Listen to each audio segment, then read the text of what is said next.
किसी ने बड़े कमाल की बात कही है कि इंसान जब गलत काम करने जाता है तो आगे देखता है, पीछे देखता है, लेफ्ट देखता है, राइट देखता है, बस ऊपर देखना भूल जाता है।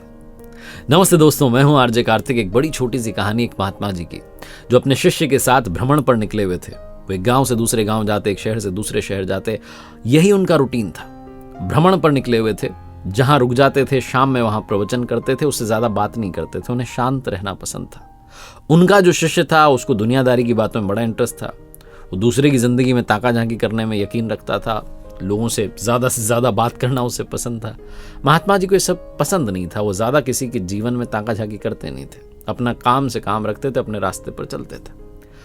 एक सुबह निकले हुए थे भ्रमण पर, वही उनकी यात्रा चल रही थी। एक नदी के किनारे से जा रहे थे तो उन्होंने देखा कि एक मछुआरा जो था वो मछली पकड़ रहा था। गुरुजी तो अपना चुपचाप, महात्मा जी तो निकल गए। शिष्य से रहा नहीं गया, वो गया दौड़ करके मछुआरे के पास और उसको जाकर के अहिंसा का उपदेश देना शुरू किया कि तुम्हें हिंसा नहीं करनी चाहिए, गलत काम कर रहे हो, ये है वो है। बहुत उसे समझाया। मछुआरे ने शुरू में रिएक्ट नहीं किया, शुरू में ज्यादा बोला नहीं, लेकिन जब वो शिष्य बोले ही जा रहा था, ज्ञान पर ज्ञान दिए जा रहा था, तो मछुआरा जो था वो शुरू हो गया। दोनों के बीच में बहस होना शुरू हुई। मछुआरे ने कहा मेरा काम है, मुझे अपना काम करने दो, तुम क्यों बीच में उलझ रहे हो। धीरे धीरे बहस बढ़ती गई और झगड़ा शुरू हो गया। महात्मा जी ने पीछे पलट करके देखा, उन्हें शिष्य की आदत मालूम थी। दौड़ करके आए, शिष्य का हाथ पकड़ा, उसे खींच कर वहां से ले गए। उसको समझाने लगे कि तुम क्यों उलझते हो लोगों से। शिष्य ने कहा, देखा नहीं आपने गुरुजी, गलत काम कर रहा है, मैं उसको शिक्षा दे रहा हूं कि हिंसा नहीं करनी चाहिए, अहिंसा का रास्ता अपनाओ।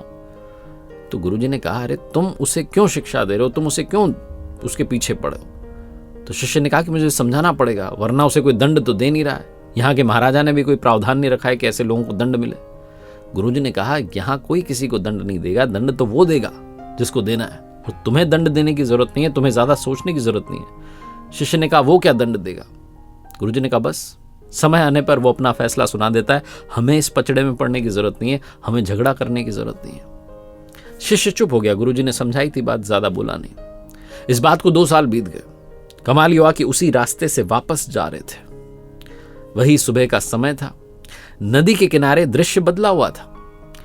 अब वो शिष्य देखता है कि वहां एक सांप जो है अपनी जान बचाने के लिए तड़प रहा है और चींटियां उसे नोच करके खा रही हैं। शिष्य से ये भी देख करके रहा नहीं, वो दौड़ के गया सांप को बचाने के लिए। गुरुजी ने फिर से हाथ पकड़ लिया, बोले नहीं, जो हो रहा है होने दो। शिष्य ने कहा, गजब करते हो, कोई हिंसा कर रहा है रोक रहा हूं तो मना कर रहे हो, किसी की जान बचा रहा हूं तो मना कर रहे हो। गुरुजी ने कहा, मैंने कहा था ना वो अपना फैसला सुनाता है, उसे अपना फैसला सुनाने दो। तुम्हें याद है आज से 2 साल पहले यहीं से तो निकले थे।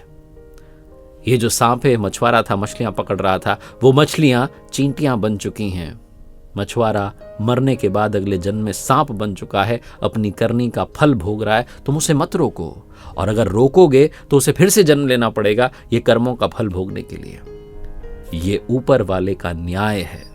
बहुत छोटी सी कहानी जिसका सार ये कहता है कि अच्छा कर्म करेंगे अच्छा होता चला जाएगा, बुरा कर्म करेंगे बुरा होता चला जाएगा। याद रखिए, आगे पीछे दाएं बाएं देखने की बात नहीं है, ऊपर वाले को भी देखने की बात है, क्योंकि वो सब कुछ देख रहा है, और जब उसका फैसला आता है तो फिर कोई कुछ कर नहीं पाता है।